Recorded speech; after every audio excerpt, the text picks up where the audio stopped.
ఎక్కడికి వెళ్తున్నావు? అక్కడికే. ఎందుకు? ఎందుకో అంటే జయమ్మని చూస్తుంటే నాకు చాలా గిల్టీగా ఉంది. ఆవిడ చాలా హార్ట్ఫుల్ గా మాట్లాడుతున్నారు.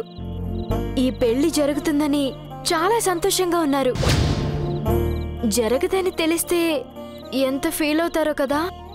అయితే జయమ్మ సంతోషం కోసం నువ్వు ఏజేని పెళ్లి చేసుకో. నా ఉద్దేశం అది కాదు. ఇష్టం లేని పెళ్లి చేసుకుంటే జీవితాంతం బాధపడాలి.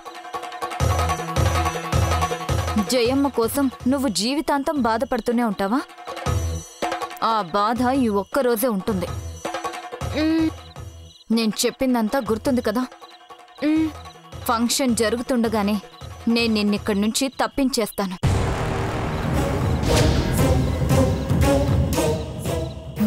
నువ్వు కనిపించట్లేదని తెలియగానే ఏజే ఈ పెళ్లి ఆపించేస్తాడు. ఇదంతా నేను నీకు చేస్తున్న సాయం. ఇందులో నా కొరిగేదేమీ లేదు. పైగా ఇంటి కోడలుగా నేను చెయ్యకూడని సాయం, సాహసం ఇది. అర్థమైందా?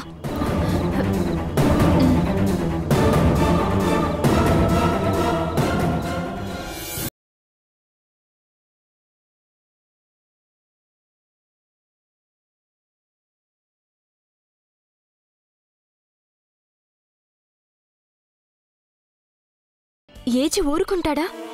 ఇక్కడి నుంచి పారిపోయినా వెతుకుతూనే ఉంటాడు. అందుకే ముందే వెళ్ళి మాట్లాడితే బెటర్. అమ్మ బాను, మెహందీ పెట్టే టైం అయింది, పదమ్మా. ఒక్క నిమిషం, ఇప్పుడే వస్తాను.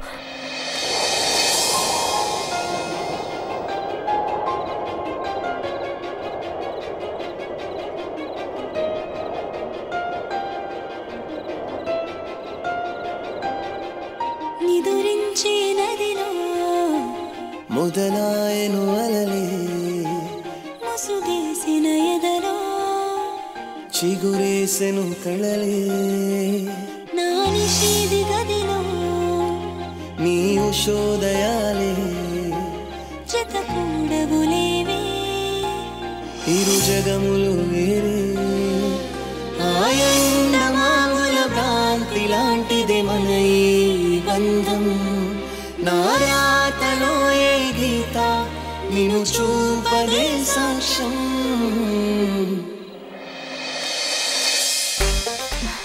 ఏంటి ఒకచోట కుదురుగా కూర్చోలేవా? కూర్చోలేకపోతున్నాను. మెహందీ ఫంక్షన్లో యాక్సిడెంట్లు చేస్తే బాగుండదు. అది కాదు. మరేంటి?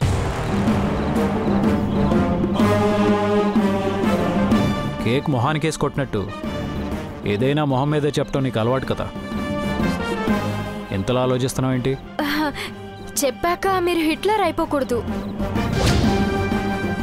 ఏంటి? అరవకూడదు. మళ్ళీ ఏం తలనొప్పి తేవాలనుకుంటున్నావు? తలనొప్పి కాదు, గుండెల్లో నొప్పి. ఏం నొప్పి?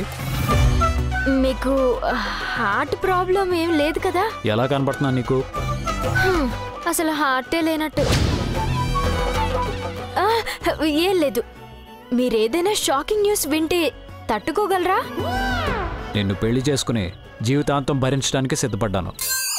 నాకన్నా పెద్ద గుండె ధైర్యం ఈ ప్రపంచంలో ఎవరికుంటుంది? నాకైతే లేదు. నిన్నెవరు అడిగారు ఇప్పుడు? అసలేంటి నీ బాధ? మీరింకా రెడీ అవ్వలేదేంటి? వాట్? మెహందీ ఫంక్షన్ కి ఎవరైనా ఇలాంటి డ్రెస్ వేసుకుంటారా? నేను వేసుకుంటాను. అందుకే మిమ్మల్ని హిట్లర్ అంటారు. ఏమన్నావు? ఏం లేదు. మీ టేస్ట్ మీ ఇష్టం. ఎంత వర్స్ట్ డ్రెస్ అయినా వేసుకోవచ్చు. కానీ నాకెందుకో మీకు ఈ డ్రెస్ సూట్ అవ్వలేదేమో అనిపిస్తుంది. అప్పుడే బోడి సలహాలు మొదలు పెట్టావా? ఏజే ఒక్కొక్కరికి చెప్పటమే తప్ప ఒక్కరి చేత చెప్పించుకోవడం ఇష్టం ఉండదు. ఇది చెప్పడానికే వచ్చావా? ఇదంతా కాదు, నేను చెప్పాలనుకున్నది వేరే. ఇంకొకటి ఉందా? ఏంటది? ఓ మై ప్రభాస్, అసలు విషయం ఈ మనిషితో ఎలా చెప్పాలి? చెప్పాక మనిషిలాగే రియాక్ట్ అవుతాడా? హిట్లర్ అయిపోతాడా? ఇతను హిట్లరే కావచ్చు, కానీ పెళ్ళాగిపోతే ఎవరికైనా బాధ ఉంటుంది కదా. ఏదైనా చెప్పాలనుకుంటే చెప్పు. రాత్రంతా నీ ముందు ఇలాగే స్టాచ్యూలా నిలబడలేను. నేను నిలబడలేను. చూడు, సీన్ క్రియేట్ చేయకుండా వెళ్ళు. అందరూ వెయిట్ చేస్తున్నారు. వెళ్ళి మెహందీ పెట్టించుకో. అది కూడా నీ వల్ల కాదని మాత్రం చెప్పకు. నిన్ను పెళ్లి చేసుకోవటం నా వల్ల మాత్రం అవుతుందా? అయినా చేసుకోవట్లేదా? మీ వల్ల కాదా? అప్పుడు నా వెంట ఎందుకు పడ్డారు? ఇక్కడ ఎవ్వరు ఇంతోటి శ్రీరామచంద్రుడు ఇంకెక్కడా దొరకడని మీ వెంట పడ్డం లేదు. అన్నీ నా వల్ల అవుతాయి, కానీ మిమ్మల్ని పెళ్లి చేసుకోవడం మాత్రం నా వల్ల కాదు. నీలాంటి వాణ్ణి ముందుగా ప్రిపేర్ చేయడం కంటే సడన్ గా షాకింగ్ న్యూస్ తెలిసేలా చేయడమే కరెక్ట్.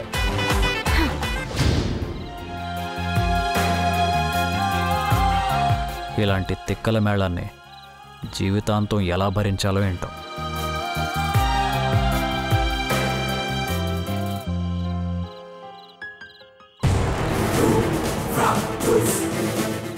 ఏమైంది? నువ్వేం చేస్తున్నావు? అసలు నువ్వేం చేస్తున్నావు? నువ్వు ఏ చేతో ఏం మాట్లాడుతున్నావు? ఏం మాట్లాడానని నువ్వింత కంగారు పడుతున్నావు? ఏ చేతో ఏమైనా చెప్పేశావా? ఏమైనా చెప్పుంటే ఏజే ఇంత కామ్గా ఉంటాడా? అమ్మయ్యా, మరేం మాట్లాడావు? గుర్తులేదు. ఏంటా సమాధానాలు? నువ్వేమైనా టీచర్వా? ఏంటా ప్రశ్నలు?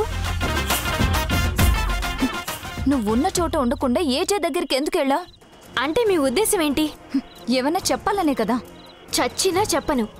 ఈ పెళ్లి తప్పించుకుని కాసేపట్లో పారిపోతున్నాను అని చెప్తే ఫేర్వెల్ పార్టీ ఇచ్చి పంపిస్తాడా? అయితే ఏమీ చెప్పలేదన్నమాట. ఏంటతనికి చెప్పేది? పెళ్ళాగిపోయి పెళ్లి కూతురు పారిపోయింది అంటే ఆ ఫేస్ ఎలా మాడిపోతుందో కళ్ళారా చూసే అదృష్టం మిస్ అయిపోతుందని కుమిలిపోతున్నానిప్పుడు. అతను ఎంత బాధపడితే అంత మంచిది. ఇంకొకసారి ఈ బేకారీ ముఖం చూడకూడదు అన్నంత కసి పుట్టాలి. అదంతా జరిగి తీరాలంటే నువ్వు తొందరపడి బయటపడకూడదు, నోరు జారకూడదు. నువ్వు నా ప్లాన్ ఫాలో అయ్యావంటే నీ వల్ల ఏదీ కాదు అన్న వాళ్ళంతా నోరెళ్ళబెట్టాలి. నా వల్ల ఎందుకు కాదు? ఏదైనా అవుతుంది. నాలో కనపడని ఒక బాహుబలి ఉన్నాడు. ఆ సంగతి నాకు మాత్రమే తెలుసు. మీ బల్లాల దేవుడు అదే ఆ ఏజీకి ఇవాళ తెలుస్తుంది. నువ్వు ఎలాంటి పరిస్థితుల్లోనూ సీరియస్గా ఉండవా? ఎందుకున్నాను? కాకపోతే ఆ హిట్లర్ నుంచి విముక్తి దొరుకుతుందన్న ఆనందంతో కొంచెం రెచ్చిపోయాను. దక్ష, వస్తున్నావా దక్ష? వస్తున్నాను జయమ్మా. నేను చెప్పే వరకు నువ్వు బుద్ధిగా కూర్చో. ఆ ప్లాన్ ఏదో తొందరగా అమలు చేస్తే కొంచెం స్వేచ్ఛగా గాలి పీల్చుకుంటాను. ఈ పిల్ల చేష్టలతో ప్లాన్ పాడు చేయకుండా ఉంటే అంతే చాలు.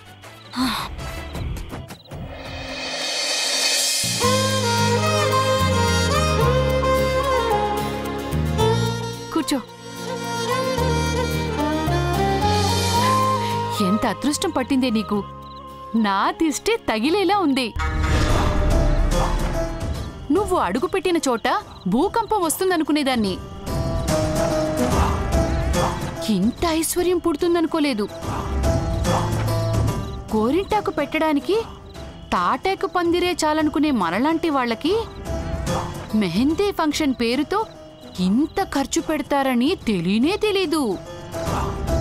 దీనికే ఇంత భారీగా ఖర్చు పెట్టారంటే ఇక పెళ్లికి ఇంకెంత ఖర్చు పెడతారో. ఇదంతా కాదనుకుని ఈ పెళ్లి తప్పించుకోబోతున్నానని తెలిస్తే మమ్మీ ఏమైపోతుందో.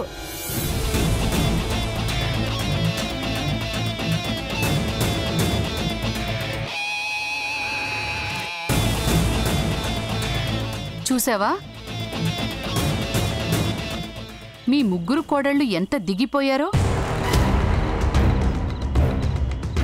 నిన్నన్నవాళ్లే ఇప్పుడు నిన్ను గౌరవించక తప్పట్లేదు.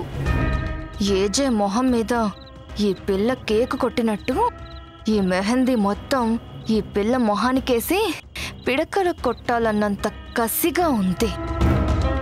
రాబోయే అత్త చేతికి పెట్టాలని నెట్లో సర్చ్ చేసి కొత్త డిజైన్లు నేర్చుకున్నానక్కా. కానీ అత్త ప్లేస్లో ఈ భానుని చూస్తుంటే ఒళ్ళు మండిపోతుంది.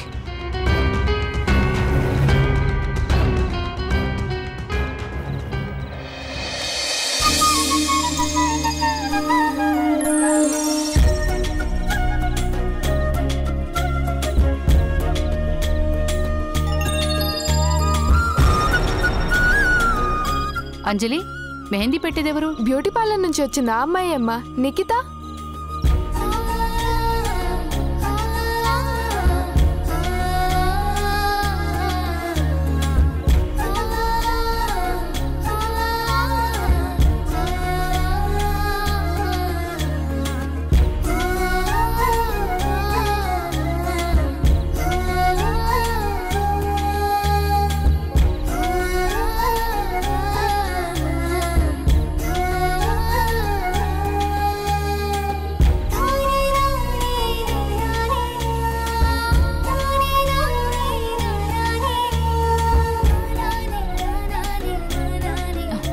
రొటీన్ మెహందీ కాదు, ఈ స్పెషల్ మెహందీ పెట్టు. ఓకే.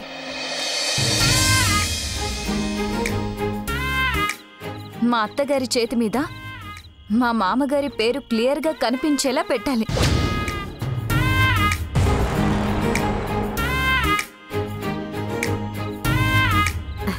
మా ఇంటి ఆచారం ప్రకారం అత్తగారే కోడల దగ్గరికి వెళ్ళి మెహందీ పెట్టాలి. కానీ ఇక్కడ మొదటిసారి ముగ్గురు కోడళ్ళు కలిసి మెహందీ ఫంక్షన్ చేస్తున్నారు.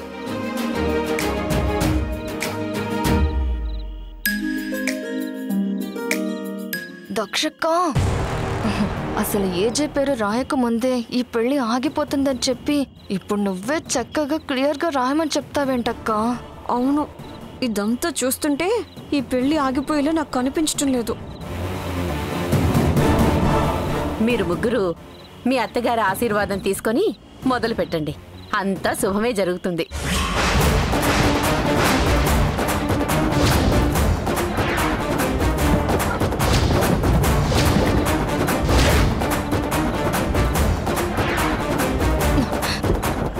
ఈ 3 భాషల జయమ్మ మనల్ని అడ్డంగా బుక్ చేసింది. నేను మాత్రం ఈ పిల్ల పాదాలు టచ్ చేసే ప్రసక్తే లేదు. నేను మాత్రం టచ్ చేస్తానా తల తీసేసినట్టుంటుంది. తప్పదు. జనం కోసం, జయమ్మ కోసం కాసేపు వసుదేవుళ్ళ మారిపోదాం. కోడళ్ళకి ఇష్టం లేనట్టుంది. ఇలాంటి వాళ్ళ బతుకంతా ఇంతే. ఈ నగలు మీరు వేసుకుంటే ఎలా వెలవెలబోతున్నాయో మాలాంటి కోటీశ్వర్ల పార్టీలో మీ కుటుంబం అలా వెలవెలబోతుంది. సూట్ కాని చోటుకొచ్చారు. చూస్తారేమిటి? ఇక్కడ కూడా సోషల్ డిస్టెన్సేనా? కానివ్వండి. అదేం లేదు జయమ్మ. అత్తగారి ఆశీర్వాదం తీసుకునే అదృష్టం ఇంతకాలానికి మాకు దక్కినందుకు సంతోషంలో ఉన్నాం.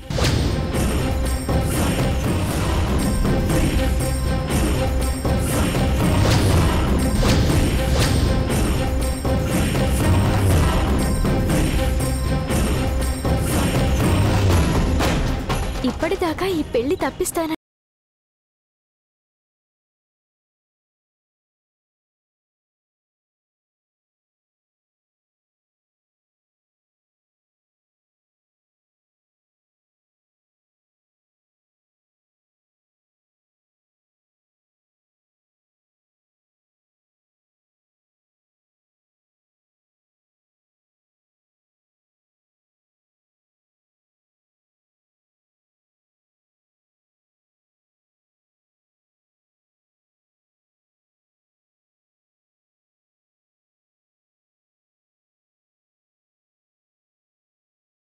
రాయ్ కర్మ. ఈ దక్షక్క నమ్ముకుంటే దగ్గరుండి శోభనం గది కూడా రెడీ చేయించేట్టుంది. పేరుకప్పుడే తొందరే ఉంది. జయమ్మ, మేం ముగ్గురం ఈ రోజు కోసం ఎంతో ఎదురు చూసాం. ఇది మనందరికీ ఒక తీయటి జ్ఞాపకంలా గుర్తుండిపోవాలి కాబట్టి ఈ సంతోషాన్ని సెలబ్రేట్ చేసుకోవాలనుకుంటున్నాం. కాదని కోన్ కిస్కో బోల్తాయి. ఎలా సెలబ్రేట్ కరాలనుంటే అలాగే కరోండి.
ఏంటి?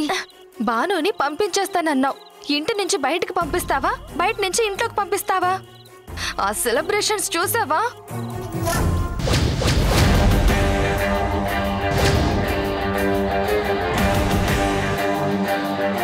దారి వచ్చింది. దారి రావటం ఏంటక్కా?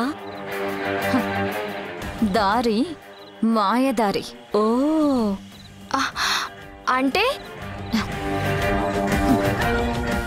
Wait and see. ఇందులో మీ పాత్ర లేనట్టే ఉండండి. అంతా నేను చూసుకుంటాను.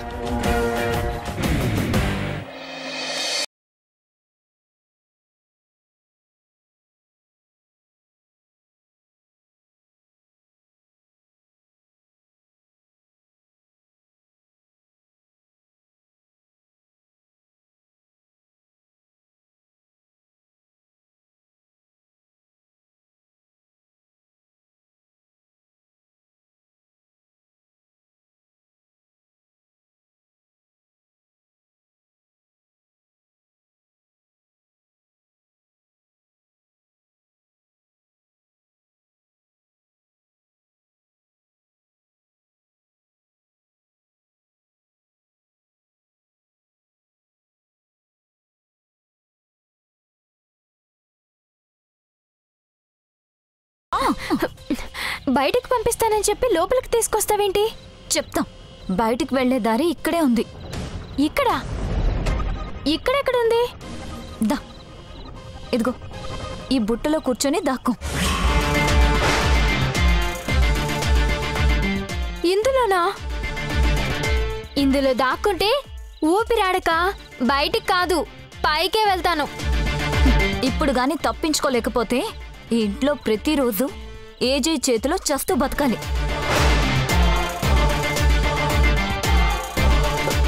ముందు చూస్తే లోయ, వెనక చూస్తే కెనాల్ పాయ. ఎందులో దూకినా పోతాను. ఇంకొక దారి లేదా? నా వల్ల అయింది నేను చేశాను. నీ వల్ల కాకపోతే చెప్పు. తీసుకెళ్లి మెహందీ పెట్టించి ఏజే పేరు నీ చేతి మీద రాయిస్తాను. అయినా నాకు ముందే తెలుసు ఏది నీ వల్ల కాదని. ఎందుకు కాదు, ఏదైనా నా వల్ల అవుతుంది. ఈ రూట్లో తప్పించుకోవడం? నాకు కొంచెం ఫోబియా ఉంది. ఇరుకు ప్లేస్లో ఇరుక్కుని కూర్చుంటే నాకు ఊపిరాడదు. ఇంత విశాలమైన ఇంట్లో ఇరుక్కుపోయి హిట్లర్ మామగారి చేతిలో రోజుకో పనిష్మెంట్ రుచి చూస్తానంటే రా పద. వద్దు వద్దు, ఇందులోనే దాక్కుంటాను. ఏ చేతో పెళ్లి కన్నా నాకు చావే బెటర్.